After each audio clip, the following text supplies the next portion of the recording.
Simulan natin dito mga idol sa naging laban nga po ng Alas Pilipinas kontra sa kupunan ng Russia. Grabe ang naging laban, very intense and crucial game. Well, titignan natin mga kaibigan kung ano nga bang sistema at kung bakit tatalo ang ating national team kontra sa kupunan ng Russia. Well, kung bago ka lang, please patulong naman ng isang like at subscribe. Maraming salamat po.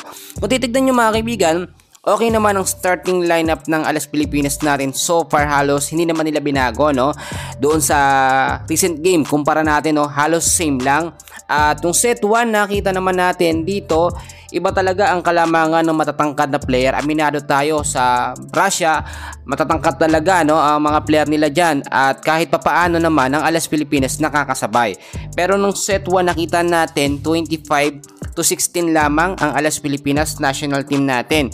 Pero wag ka, pagdating ng set 2 nakita nyo mga kaibigan, intense and crucial game po mga kaibigan yung nangyari. Alam nyo, ginamit na ng ating national team ang pangalakasan nilang sistema, no, which is galing kay Coach De Brito.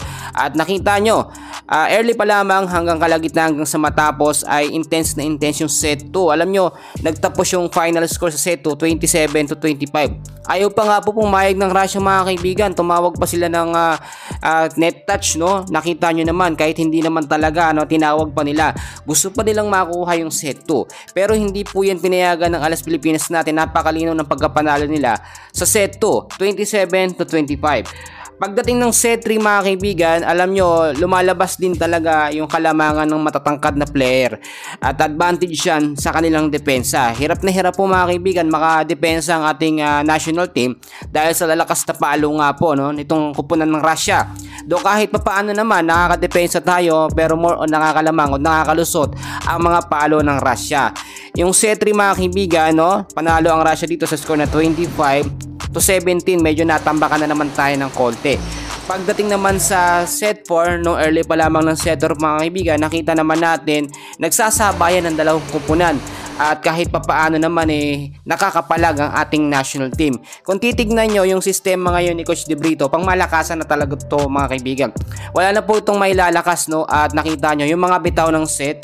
Itong si Gia Morado, napaka-perfect. Muntik pa nga niyang maisahan ka mga kaibigan, o naisahan niya, no, ang kupunan ng Russia sa pagbitaw niya ng set, pero naipuntos niyo po pala. Ang sinasabi natin dito mga kaibigan, ma-maintain lamang yung ganito, may improve pa ng konti, no, ni Coach De Brito ng Alas Pilipinas natin national team. Yung sistema na ito ay mas lalakas pa. Aminin natin, ang kupunan ng Russia ay talagang malakas na kahit galingan ng ating national team, hanggang doon lang po talaga. Well, alam naman natin mga kaibigan, binuhos din ang ating national team ang kanilang magagawa sa game.